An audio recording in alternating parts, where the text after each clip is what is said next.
Boeing's CEO Dennis Muilenburg is finally admitting that Boeing made a, quote, mistake with how it rolled out a key safety feature on those now grounded 737 MAX jets. And now those planes might be closer to getting back in the air. Yahoo Finance's Boeing correspondent, Alexis Keenan, joins us now on the couch.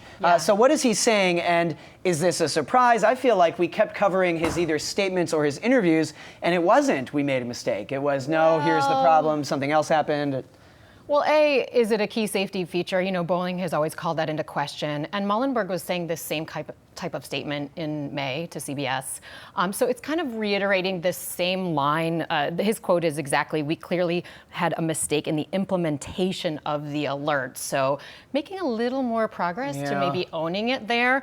Also, Boeing just telling me now we have not given a timeline for the recertification. They say safety is our priority and is the primary driver in the process. We have finalized the software update, and the next step will be to finish certification work in the simulators, which is something we've been waiting for to find out, well, is the retraining for the pilots going to be done on, you know, an iPad sort of situation on a computer simulator, or are they going to have to go through the full physical simulator?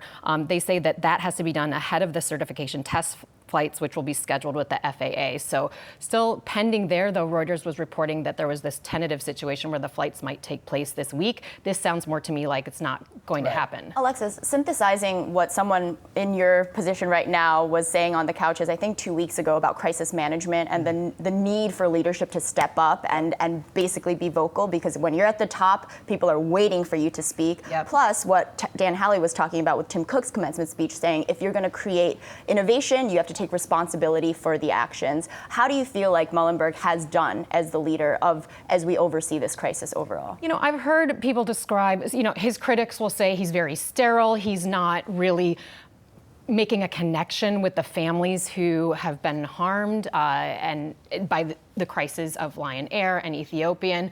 But, you know, again, he has to ride that fine line. So I think it's a very difficult position to be in. I don't want to be the judge per se of how his reaction should or shouldn't be, but I have just, you know, heard it described as sterile. Certainly some people might be surprised that he's still CEO.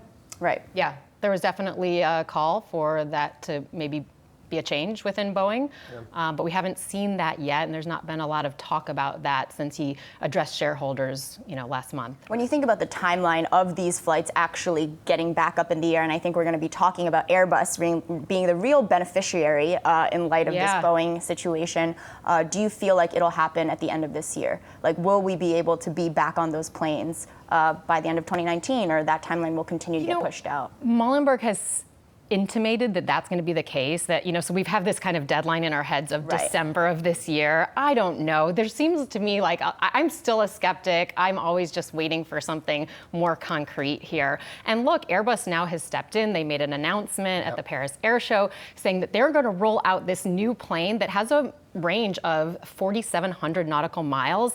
And, you know, the MAX family of planes with Boeing, they don't have this capacity. So this is Airbus here really stepping in and owning this territory. They're going to offer this plane. They already have 27 orders in for it.